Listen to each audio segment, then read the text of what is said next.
जिल्हा परिषद निवडणुकीचे महायुद्ध महाराष्ट्र वृत्तदर्शन न्यूज प्रस्तुत।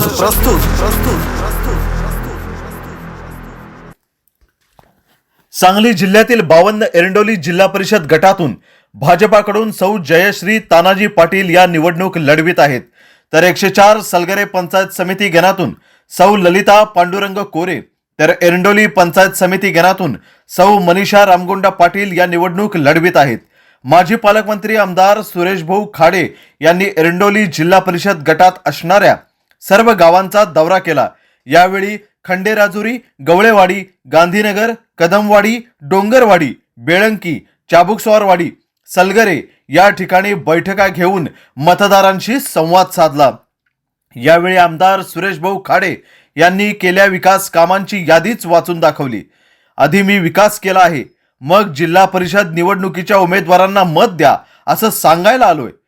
विरोधकांनी विचार करा त्यांनी काय विकास केला आहे असं वक्तव्य यावेळी आमदार सुरेशभाऊ खाडे यांनी केलं आहे। यावेळी सर्वच गावात मतदारांनी भाजपा उमेदवारांच्या सोबत आहोत असं बोलत जाहीर पाठिंबा देखील दिला आहे। महाराष्ट्र वृत्तदर्शन न्यूज प्रस्तुत जिल्हा परिषद निवडणुकीचे महायुद्ध या विशेष कार्यक्रमामध्ये मी राजेंद्र कांबळे आपल्या सर्वांचे स्वागत करतो। एरंडोली जिल्हा परिषद गटामध्ये या ठिकाणी जोरदार अशी शक्ती प्रदर्शन आणि मॅरेथॉन बैठका या ठिकाणी माजी पालकमंत्री आमदार डॉक्टर सुरेशभाऊ खाडे यांनी घेतल्या। भाऊ काय सांगाल, आज दिवसभर तुम्ही मॅरेथॉन या ठिकाणी बैठका घेतलेल्या आहेत या एरंडोली जिल्हा परिषद गटामध्ये, काय लोकांचा प्रतिसाद काय, लोक बैठकीत नेमकं काय बोलतायत? लोक काहीच बोलत नाहीत।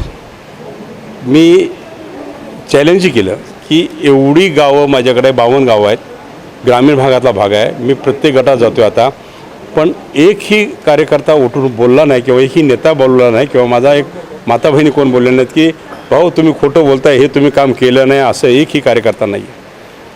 जे जे बोलले ते सर्व केलं मी, त्या माध्यमातून विकास भरपूर केला। आज जर ह्या एरंडोली गटातलं जर म्हणलं आपण, एरंडोली गटामध्ये जर आपण बघितलं तर जवळजवळ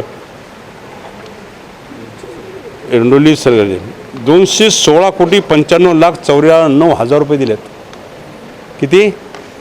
216,95,00,000 एवढा पैसा मी त्यामध्ये एरंडोली असेल, खंडोजरी, पायपावची, शिपूर, व्यंकोचीवाडी, सलगरे, बेळंकी, चाबुकस्वारवाडी, कदमवाडी आणि डोंगरवाडी एवढी गावं त्यामध्ये, ह्या गावासाठी एवढा पैसा दिला आहे। पाहिजे असेल तर गाव निहाय तुम्हाला इथं पैसा दिलेला इथं आहे, एवढा पैसा मी दिला, विकास केला इथं, आणि विकासाच्या माध्यमातून आम्ही आता जिल्हा परिषद पंचायत समिती निवडणुकीत लढतो आहोत। सगळीच कामं झाली, दावा नाही केला मी। आज म्हैसाचं पाणी सुटलेलं आहे, लोक समाधानी, शेतकरी समाधानी आहे। सलगरमध्ये आम्ही आरोग्य एक हॉस्पिटल बांधलं, त्यासाठी सगळे समाधानी आहेत। रस्ते व्हायला लागले त्यासाठी समाधानी आहेत। विजेची कनेक्शन दिली त्यामध्ये समाधानी आहेत।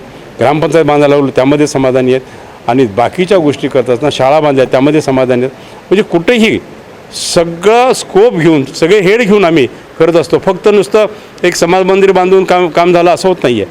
त्यामुळं सगळे विषय घेऊन, जे गावच्या निगडीत विषय सगळे आहेत, ज्या लोकांच्या उपयोगी वस्तू सगळे घेऊन आम्ही काम करत असताना निश्चितच लोकांमध्ये आनंद पसरलेला आहे, आणि निश्चित ह्या आनंदाचा फायदा निश्चित आम्हाला जिल्हा परिषद होईल। आमचे 7च्या जिल्हा परिषद गटातले उमेदवार, जिल्हा परिषद 7 उमेदवार आणि 14 उमेदवार पंचायत समितीचे हे मोठं धिख्यानं हे निवडून येतील, मला अशी आशा वाटते। आज दिवसभर ज्या ज्या गावात गेला लोकांचा रिस्पॉन्स कसा आहे, भाजप म्हणा किंवा तुम्ही केलेल्या विकास कामाच्या जोरावर? ते सांगितलं ना मी, भाजपनं विकास केला आहे, भाऊ तुम्ही विकास केला आहे, आम्ही सगळे तुमच्याबरोबर आहे। गावाच्या गाव आमच्यावर 80-85% जाईल मतदान, टक्के मतदान भाजपला पडेल असा सगळा का माहोल आहे सगळा, आणि तो पडणारच आहे। त्यामुळे कारण ते मला मतदान तसं झालेलं आहे, त्यामुळे तेच मतदान आज आमच्या कॅन्डिडेटला पडणार आहे, त्यामुळे शंका नाही।